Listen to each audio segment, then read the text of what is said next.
U.S. military officials said an operation launched against Iran Saturday. U.S. and Israeli forces hit more than 1,000 targets within the first 24 hours alone, with plans to carry out more strikes over the next several weeks.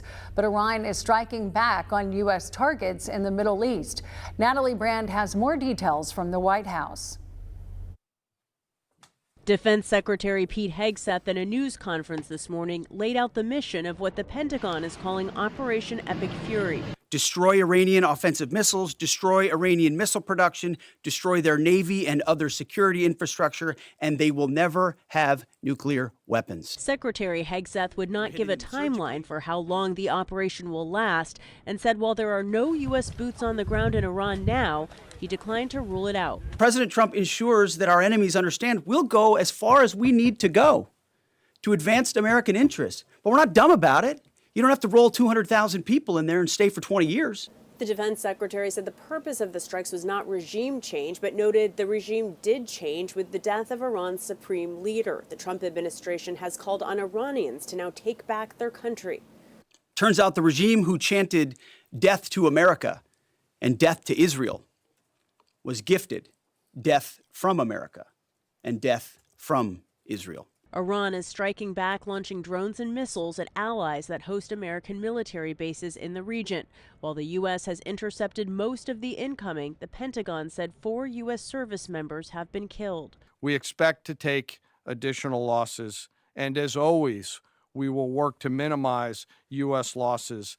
But as the Secretary said, this is major combat operations. The Pentagon also confirmed that 3 Air Force F-15 jets were shot down by friendly fire in Kuwait. All 6 crew members safely ejected. Natalie Brand, CBS News, the White House. General Kane said the U.S. has already achieved air superiority over Iran, with much of the focus now on taking out Iran's ability to strike back. Iranian attacks have killed a number of civilians in Israel and other Middle Eastern countries. The start of the war has sparked protests throughout the Middle East, some deadly. Clashes in Pakistan have left at least 22 people dead and more than 120 injured as crowds protested the death of Iran's supreme leader. In the country's largest city, officials said 10 people died and dozens were hurt after protesters rushed the U.S. consulate compound. AP reports deadly clashes also broke out in northern Pakistan after thousands of protesters targeted UN offices. The war has also triggered unrest in Iraq. You can see in this dramatic video people running through clouds of tear gas, with some waving Iranian flags. Police fired tear gas and stun grenades to disperse hundreds of pro-Iran protesters outside Baghdad's Green Zone, where the U.S. Embassy is located. This latest action is impacting far beyond the region. Airstrikes and missile fire are disrupting commercial air travel across parts of the Middle East, with several major airlines suspending service. At major hubs like Dubai and Tel Aviv, travelers are scrambling to rebook, some sheltering in place as security concerns grow stronger.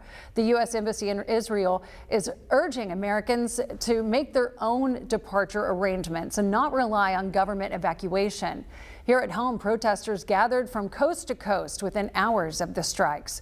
Demonstrators meeting in major cities over the weekend, some opposing military action, others voicing support for change in Iran. People in Iran have the right to determine for themselves their own future. And it's not up to us to meddle in the affairs of other countries. I don't think the world knows how big of an event this is.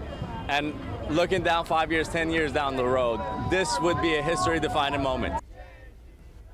More rallies are planned nationwide today, including organized Stop the War events. And we're already seeing the economic impact. Oil prices climbing sharply after the U.S. strikes on Iran, raising worries over disruptions to the global supply. Continued attacks in the region could limit Iran's ability to export oil, tightening supply and pushing crude and gas prices higher. And now one major crude benchmark jumped Friday, nearly 10%, rising from about $67 a barrel to $72.